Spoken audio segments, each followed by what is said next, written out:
San Francisco, a city of innovation and culture where dreams are built and ideas flourish. But beneath the surface of this glittering metropolis lies a darker truth. In early 2024, a gang of juveniles shattered the city's sense of security, pulling off an audacious crime spree that left both residents and law enforcement in shock. For 3 months, this gang operated with unsettling confidence. Store after store, they moved like shadows, swift, elusive, and seemingly unstoppable. Their targets? Walgreens locations across the city. Their method? Meticulous planning, distraction, and a cold disregard for the rules. But the most shocking detail? The mastermind of this operation was a child, a 12-year-old boy. How did children manage to orchestrate a robbery spree worth over $84,000? What drove them to commit crimes that baffled even the most seasoned detectives? And what does this case say about the cracks in our society? Cracks wide enough for children to fall through. Welcome to CrimeByte, where we uncover the most shocking and unimaginable true crime stories. Tonight, we take you to the heart of San Francisco, a city brought to its knees by a gang of juveniles. This case redefines the limits of audacity, leaving us questioning just how far we've fallen as a community. Their spree was bold, their methods calculated, and their impact undeniable. But how did they evade capture for so long? And what critical mistake led to their downfall? Were these kids criminal masterminds or victims of a broken system? San Francisco, a city where innovation thrives, tourists flock, and dreams are made. But in recent years, this bustling metropolis has faced a growing problem: organized retail theft. Once a minor nuisance, it has ballooned into a crisis, threatening businesses and communities alike. From department stores to corner shops, no business was immune. These thieves weren't operating out of desperation. They were organized, strategic, and bold. Their actions left a trail of financial losses and growing frustration among business owners and law enforcement. Among the hardest hit was Walgreens, a retail giant with dozens of locations scattered across San Francisco. Known for its convenience and accessibility, it became an easy target for those seeking quick and profitable hits. But at first, the stores remained complacent. No one expected the scale of what was about to happen. As the thefts increased, so did the losses. Stores began locking up high-value items, hiring more security, and installing state-of-the-art surveillance systems. But despite their efforts, the perpetrators always seemed to stay one step ahead. Law enforcement was overwhelmed. With resources already stretched thin, combating retail theft became a game of cat and mouse. Officers would respond to one incident, only to learn that another had occurred across town. The thieves were fast, efficient, and seemingly untouchable. "I don't know what to do anymore," one owner lamented. "We can't keep up with the losses. It's like they're running the city now." The city was on edge. The thefts weren't just an attack on businesses. They were an attack on the sense of safety and order that every community depends on. And as the criminals grew bolder, the stakes grew higher. San Francisco had seen waves of theft before. But what no one could have predicted was that the next chapter in this crime wave would be written by children. How could a group of juveniles led by a 12-year-old bring an entire city to its knees? They were just kids. Children growing up in San Francisco's diverse neighborhoods, navigating the challenges of adolescence in a city of contrasts. But beneath their youthful innocence lay a shocking secret, a plan that would turn them into the masterminds behind one of the most audacious crime sprees in recent history. The leader of this operation was not a seasoned criminal, not a hardened adult, but a 12-year-old boy. His age made his actions all the more shocking, and his ability to organize and lead a group of older teens defied every expectation. His world wasn't unlike that of any other child. School, friends, the occasional trouble that comes with growing up. But somewhere along the way, his path diverged. Was it boredom, desperation, or a desire for power and control? Whatever the reason, he became the mastermind behind a gang that would bring San Francisco's retail industry to its knees. The group wasn't bound by chance, it was curated. Social media became their meeting ground, their planning board, and their network. Through private messages and group chats, they coordinated their every move, ensuring precision and secrecy. The gang wasn't just a collection of kids.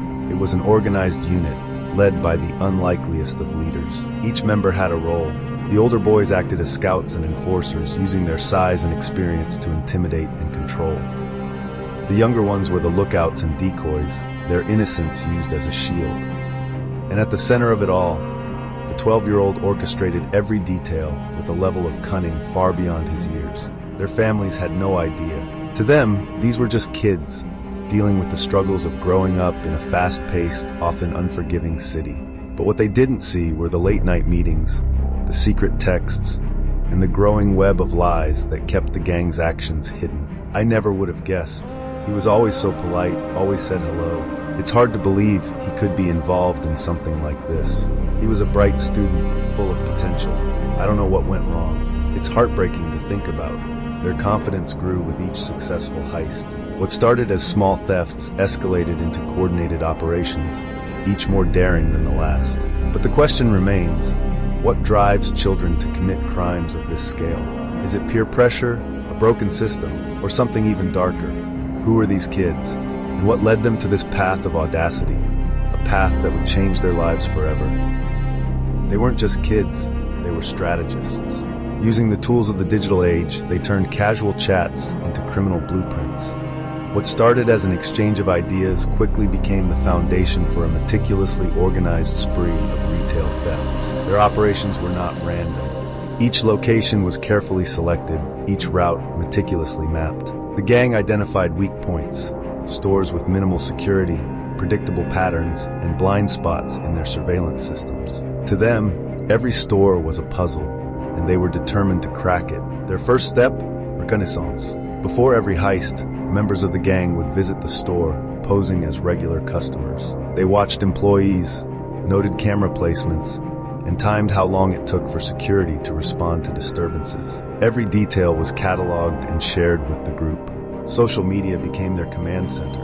In private group chats, they exchanged information, assigned roles, and set meeting times. The speed and secrecy of these platforms allowed them to coordinate in real time, keeping their plans hidden from prying eyes. It was here, in these late-night meetings, that their plans took shape. Each member had a role.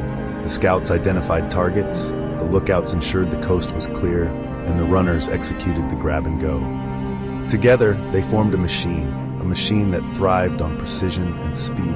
They rehearsed like performers preparing for a show.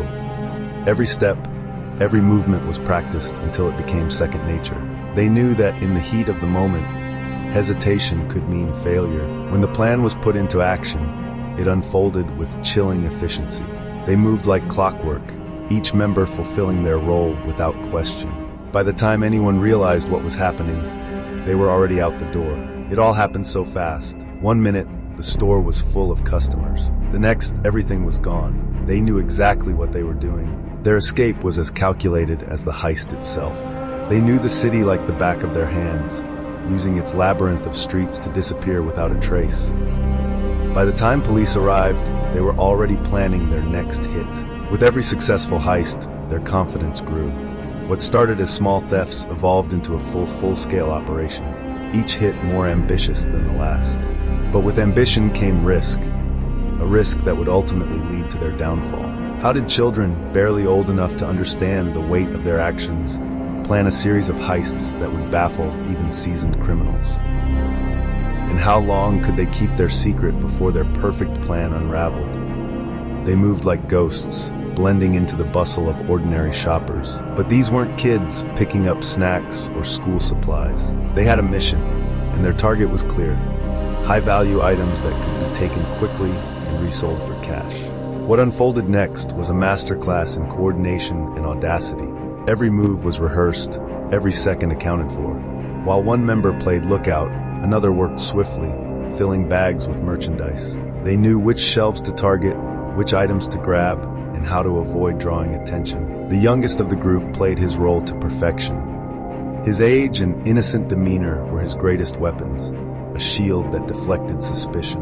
While he engaged employees in conversation, his accomplices worked quickly, slipping out of sight and back into the shadows. In just 90 days, this group of juveniles carried out 23 separate heists, amassing over $84,000 in stolen goods. They hit stores across the city, targeting weak points with precision and moving on before anyone realized what had happened. For the employees left behind, the scenes were chaotic.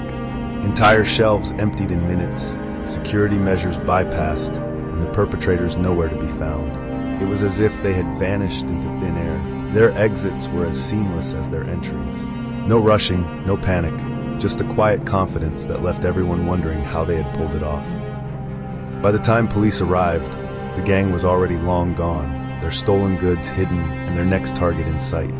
Their operation didn't end with the theft. Once the goods were secured, they were sold off through underground networks, local resellers, online marketplaces, even street corners. Every item had a purpose, every dollar a step toward their ultimate goal. "It's getting out of hand," she says. "I just came to pick up some medicine and half the shelves are empty." How are they getting away with this? Success can breed complacency. For months, they operated undetected, their plans executed with precision. But in this final act, a single mistake would unravel everything they had built. Was it pure recklessness that allowed them to operate undetected for so long? Or was it an unsettling brilliance, a testament to the flaws in our systems and the lengths to which desperation can drive even the youngest among us? How did their flawless operation begin to crack? And what would it reveal about the world they lived in? The heists had left their mark, not just on the stores themselves, but on the employees, customers, and the entire city of San Francisco. Walgreens was no longer a symbol of convenience. It had become a battleground, a place where fear and frustration lingered in the air. They came in so calm, like they'd done it 100 times before. One minute, the shelves were full, and the next, they were gone. It happened so fast, too fast. We've had to change everything. How we stock, how we interact with customers, even how we think about our jobs. It's not just theft anymore. It's an attack on all of us. The financial losses are staggering, yes, but it's more than that. It's the sense of safety we've lost for our employees, our customers, and our community. For Walgreens, the fallout was catastrophic. The thefts didn't just disrupt operations, they reshaped them. Locked cabinets, additional security personnel, and skyrocketing costs became the new normal. But even with these measures, the culprits remained elusive. We are actively pursuing leads in this case. These individuals have targeted businesses across the city, and we are committed to bringing them to justice. But we need the public's help. Chief, do you have any suspects at this time? At this point, we cannot comment on ongoing investigations, but I can assure you, we are doing everything in our power to identify and apprehend these individuals. I just needed to pick up some medicine for my kid, and now I have to wait for someone to unlock the cabinet? It's ridiculous. How did it even get this bad? These kids think they can just take whatever they want. Where are their parents? Where's the accountability? Public opinion was sharply divided. Some blamed the stores for not doing enough to prevent the thefts, while others pointed to systemic failures, poverty, lack of resources, and the growing gap between rich and poor. But one thing was clear, the city was losing patience. As the spree continued, the pressure mounted, not just on law enforcement, but on the stores and their employees. Every theft brought new scrutiny, new frustration, and new fears. Yet the culprits remained nowhere to be found. How much longer could they evade capture? And what would it take for the city to finally catch the ghosts haunting its streets? Would their confidence lead to their ultimate downfall, or would they slip away, leaving only questions behind? For months, the gang had operated in the shadows, their movements swift, their identities concealed. Despite dozens of thefts and thousands of dollars in losses, the culprits seemed untouchable. But no crime is perfect, and in the end, it was a single mistake that would bring their spree to a screeching halt. The breakthrough began with a pattern, one so subtle it had initially gone unnoticed. Investigators realized the gang wasn't just striking at random. Each hit was methodical, targeting stores with the weakest security and the highest value items. By studying their movements, detectives began to piece together a profile of their suspects. It was a small detail that first caught their attention. One suspect wore the same pair of unique sneakers in nearly every robbery. What seemed like a minor oversight would become the first thread detectives would pull to unravel the gang's operation. Slowly but surely, the net began to tighten. A tip from a neighbor led investigators to a residential area not far from several of the targeted stores. It was here, in the heart of the community, that the suspects had been hiding in plain sight. But it wasn't just the surveillance footage that gave them away. In an era where everything is documented online, the gang had unknowingly left a trail of breadcrumbs across social media. Posts, check-ins, and messages began to reveal a web of connections between the suspects. The gang's confidence had grown with each successful heist. But in their final act, their boldness became their undoing. A partial glimpse of a suspect's face was all investigators needed to make a match. With their first solid lead, police worked quickly to identify the other members of the gang. One by one, their profiles came into focus. A group of juveniles whose ages ranged from 12 to 16. The ringleader, a 12-year-old boy whose actions had shocked even the most experienced investigators. This group operated with a level of coordination that is rare, even among adult criminals. But their age is no excuse. They will face justice for the damage they've caused.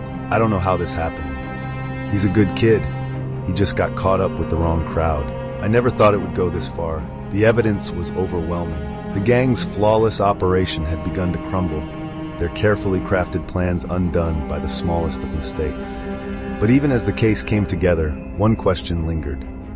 How did children, some barely into their teens, orchestrate such a sophisticated crime spree? How did one slip-up unravel a crime spree that seemed unstoppable? And what drove these juveniles to push the limits of what anyone thought possible? They thought they were untouchable.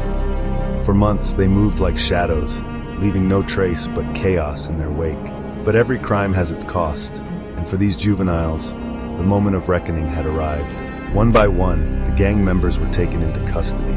The youngest, a 12-year-old boy, emerged from his room clutching a backpack, his small frame dwarfed by the officers around him. His expression was blank, as though he hadn't fully grasped what was happening. For the families, the arrests were a devastating blow. These weren't hardened criminals. They were sons, brothers, and friends. How could children so young be accused of crimes so severe? Interrogations began almost immediately. Each suspect told a slightly different story, but the threads of their confessions wove a clear picture. They had planned the crimes together, each playing a specific role. Yet, even as they admitted their involvement, there was little sign of remorse. It wasn't personal, one suspect said. We just needed stuff to sell. The stores had insurance, so no one was really losing anything. Their words were a stark reminder of the disconnect between their actions and the harm they had caused. He's not a bad kid. I don't know how this happened. He's always been so sweet, so kind. I just don't understand. Where were the schools? Where was the system? We tried to raise him right, but clearly we weren't enough. Someone should have seen the signs. Bringing juveniles to justice is never straightforward. Their age complicates everything, from the charges they face to the way they're treated in custody. For law enforcement, the challenge was clear. How do you hold children accountable for actions so brazen they defy belief? Robbery, organized retail theft, and assault. These were the charges leveled against the group. Each count carried weight, but their youth raised questions about how justice should be served. Could they be rehabilitated, or had they crossed a line that couldn't be undone? When minors commit crimes of this magnitude, it forces us to confront difficult truths. Are they a product of their environment, or are they fully aware of their actions? Either way, the system has to walk a fine line between accountability and redemption. For the parents, the public scrutiny was unbearable. Every decision they'd made, every moment they'd missed, was now under a microscope. The question wasn't just what their children had done, it was how they had gotten to this point. What happens when children are accused of crimes so severe that even their innocence is questioned? And how does a community move forward when the perpetrators are still just kids themselves? The courtroom became the next battleground. What began as a series of thefts had spiraled into a complex legal dilemma, one that forced the justice system to grapple with a single daunting question. How do you hold children accountable for adult crimes?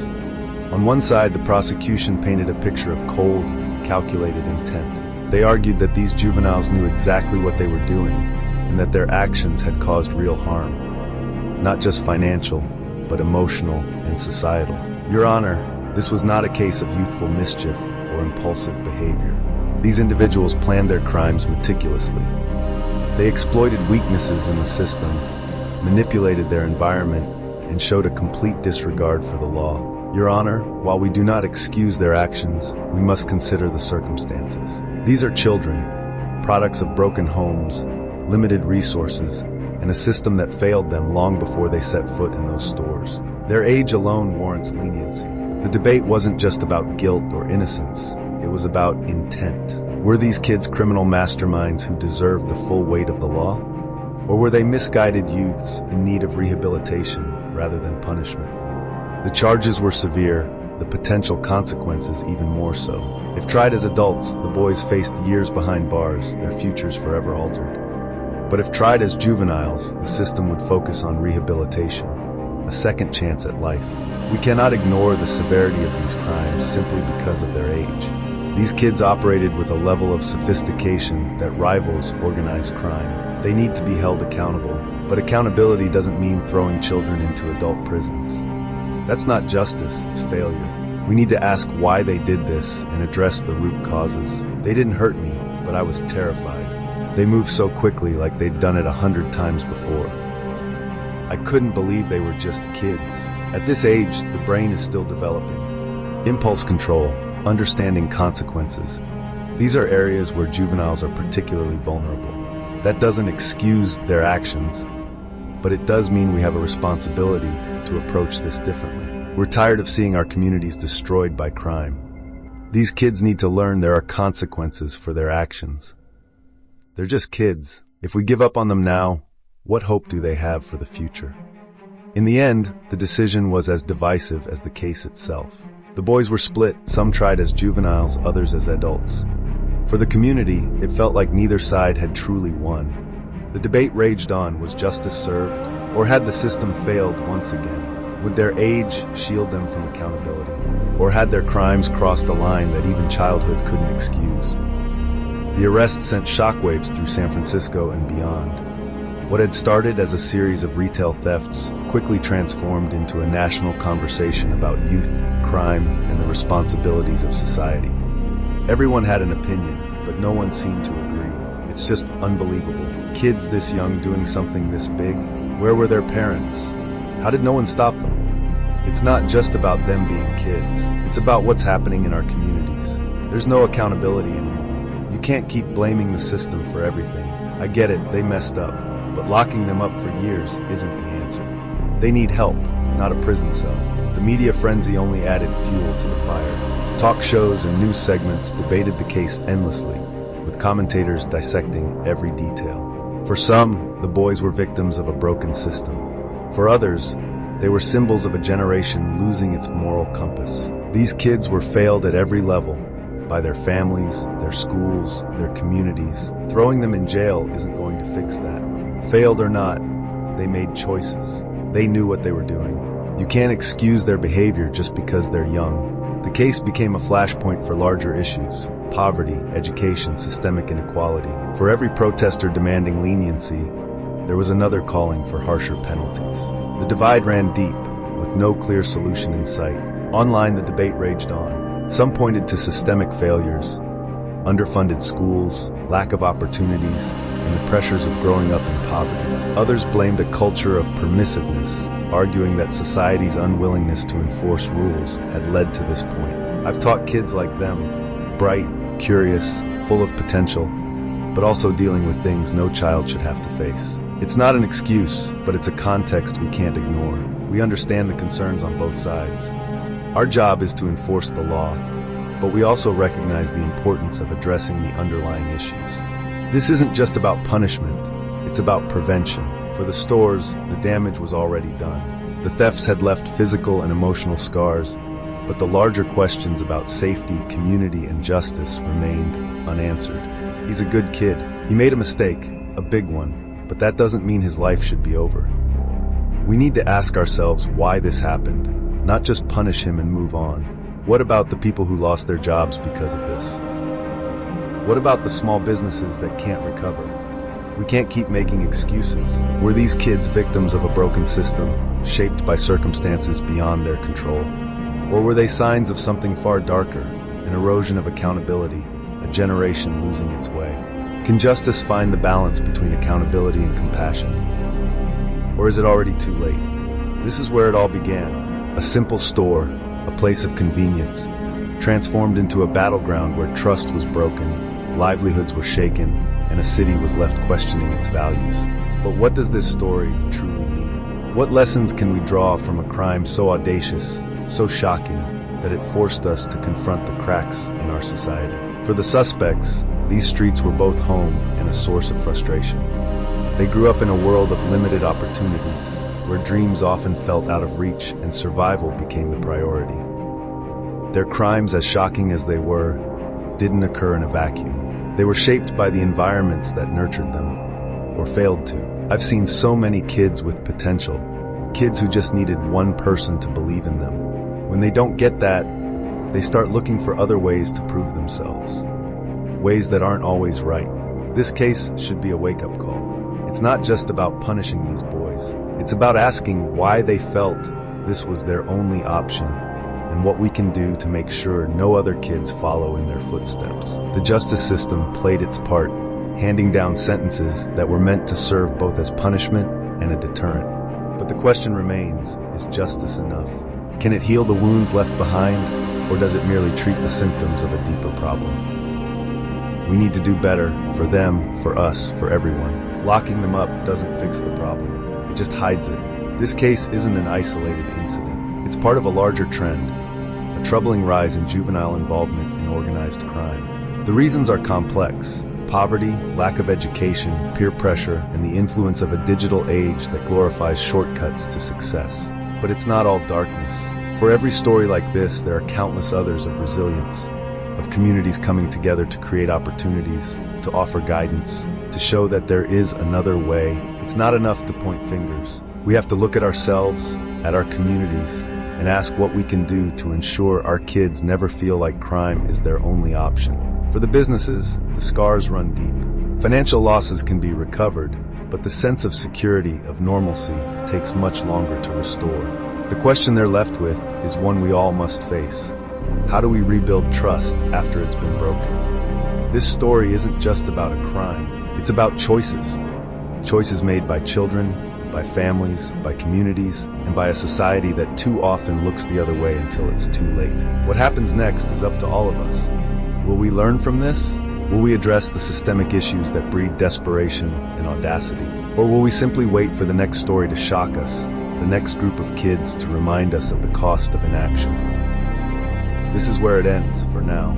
A group of children who crossed the line, a community left grappling with fear and questions, and a society forced to confront its role in the choices of its youth. But as the dust settles, we must ask ourselves, is this truly the end?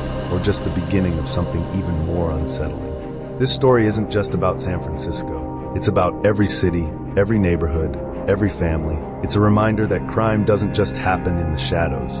It can emerge from the places we least expect, carried out by those we thought we knew. At CrimeByte, we shine a light on the extraordinary stories that hide in plain sight. Stories that challenge our perceptions, test our beliefs, and force us to look deeper. This tale of audacity, betrayal, and loss is just one of many. But what about the next story? The next group of individuals who push the boundaries of what we think is possible. The next crime that forces us to question the very fabric of our society. What drives people to break the rules? Is it desperation, greed, power, or something even darker? And how do we as a society respond when faced with these questions? This is just one of many stories where crime breaks all expectations. But the lessons it leaves behind are universal. Justice, responsibility, redemption. These are not just the concerns of the courtrooms and the prisons. They are the concerns of us all. What do you think? Were these kids victims of a system that failed them, or masterminds who knew exactly what they were doing? Leave your thoughts in the comments below. Your voice matters, and together we can uncover the truths that shape our world. This is CrimeByte, where we bring you the stories you won't find anywhere else. Stories that will leave you questioning, wondering, and coming back for more. Join us next time for another jaw-dropping tale, because the truth is always stranger than fiction. If you enjoy it, you should like and subscribe for more to come.